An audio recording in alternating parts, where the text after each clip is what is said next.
శివుని పేరిట అప్లికేషన్, శివుని ఫోటోను పాస్ ఫోటో, ఫ్యామిలీ డీటెయిల్స్ లో శివుని కుటుంబం ఎంట్రీ వినూత్నంగా దరఖాస్తు చేసుకున్నారు ఓ గ్రామస్తుడు. రాష్ట్ర ప్రభుత్వం ప్రతిష్టాత్మకంగా నిర్వహించిన ప్రజాపాలనా కార్యక్రమంలో అభయహస్తానికి చివరి రోజు ఓ గ్రామంలో శివుడి పేరిట దరఖాస్తు చేయడం చర్చనీయాంశంగా మారింది. హన్మకొండ జిల్లా భీమదేవరపల్లి మండలం ముత్తార గ్రామంలో దరఖాస్తుల స్వీకరణకు చివరి రోజు శనివారం రోజున గ్రామానికి చెందిన ఏనుగు వెంకట సురేందర్ రెడ్డి శివుడి పేరిట దరఖాస్తు చేశాడు. దరఖాస్తుదారుడి పేరు శివయ్య, భార్య పేరు పార్వతీదేవి, కుమారులు కుమారస్వామి వినాయకుడిగా రాశాడు. దరఖాస్తు ఫామ్ మీద శివుడి ఫోటోను అందించాడు. పుట్టిన తేదీ 12వ శతాబ్దం అని రాశాడు. అందులో మహాలక్ష్మి, రైతు భరోసా, ఇంద్రమిళ్లు, గృహజ్యోతి, చేయూత పథకాలకు దరఖాస్తు చేసినట్లుగా ఉంది. అధికారులు దరఖాస్తు ఫామ్ తీసుకుని రసీదు కూడా ఇవ్వడం గమనార్హం. ఈ దరఖాస్తు విషయమై గ్రామస్తుడు సురేందర్ రెడ్డిని సంప్రదించగా గ్రామంలోని త్రికుటేశ్వర ఆలయ అభివృద్ధికి నోచుకోలేదని, ఆలయ అభివృద్ధి కోసమే ప్రజాపాలన కార్యక్రమంలో దరఖాస్తు ఫామ్ ఇచ్చానని తెలిపారు. ఎవరి ప్రగల్భం, దురుద్దేశం కాని లేవని, సొంత లాభాపేక్ష కోసం కాకుండా దేవాలయ అభివృద్ధి కోసమే దరఖాస్తు చేశారని వెల్లడించారు.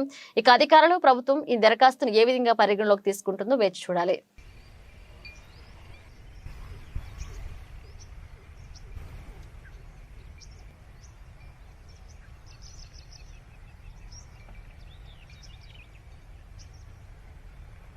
నా పేరు సురేందర్ రెడ్డి.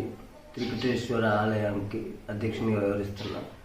ఆ త్రికుటేశ్వర ఆలయంలో రూమ్ లేనందున పురోహితునికి రూమ్ అడగడానికి ఉద్దేశంతో ప్రజా పంపిణీ వ్యవస్థలో ఒక ఇల్లు కొరకు దరఖాస్తు ఇవ్వడం జరిగింది.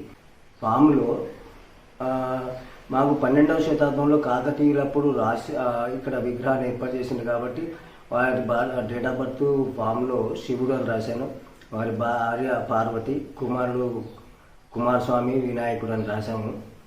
కరెంటు బిల్లు కూడా పెట్టినాం. దానికి వేరే ఇందులో ఎటువంటి లాభాపేక్ష కానీ వేరే ఉద్దేశం కానీ లేదు. కేవలం మా గుడికి డెవలప్మెంట్ కొరకు మాత్రమే పెట్టినాము. నేను సొంతంగా చేసిన